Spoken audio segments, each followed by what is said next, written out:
เพลงนี้เป็นเพลงพิเศษที่ข้าพเจ้าแต่งขึ้นมาเพื่อขอกำลังใจและให้กำลังใจพี่น้องชาวลาวทุกๆคนที่ถูกอุทกภัยทั่วประเทศโดยเฉพาะแม่พี่น้องทางภาคเหนือ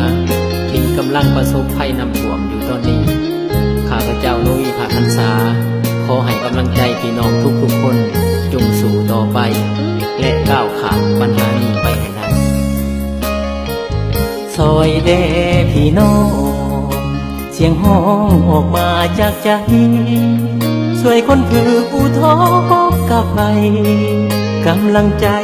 ตอนนี้อ่อนล้า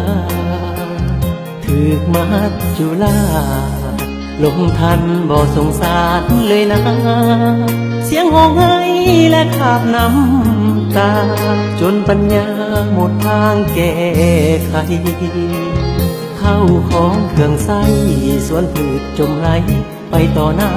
ต่อตาเพื่อนสารสัตว์เลี้ยงนาสูญหายลับตาบ่ได้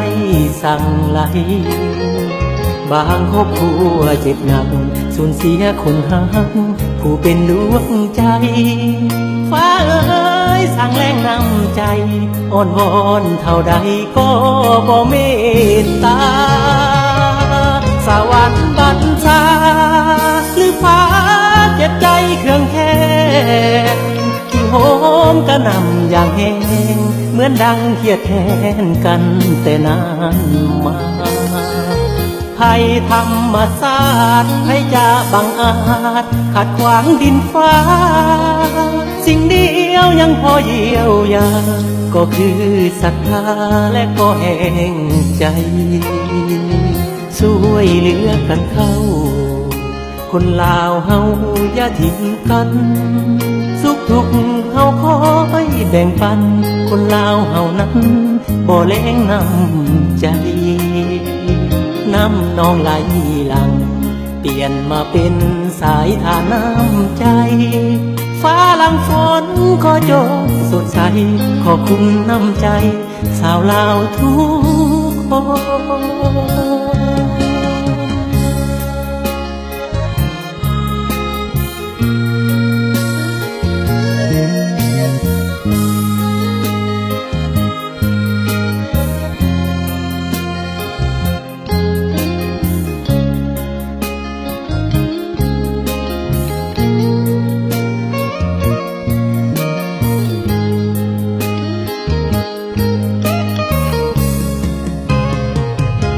สวรรค์บัญชา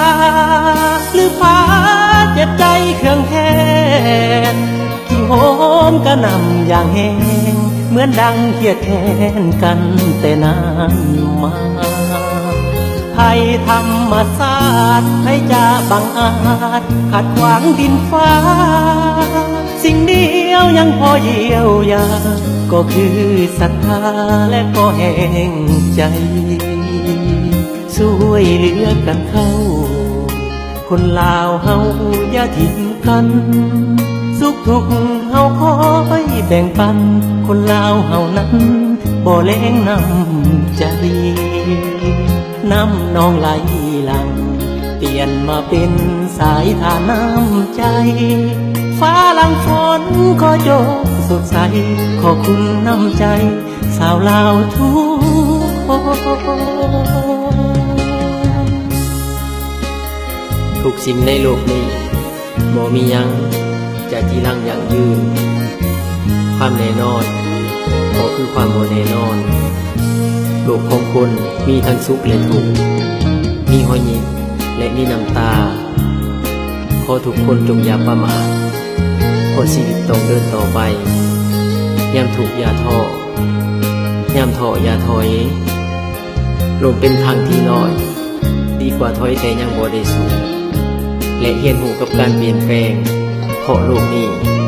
ล้วนแต่อนิจจัง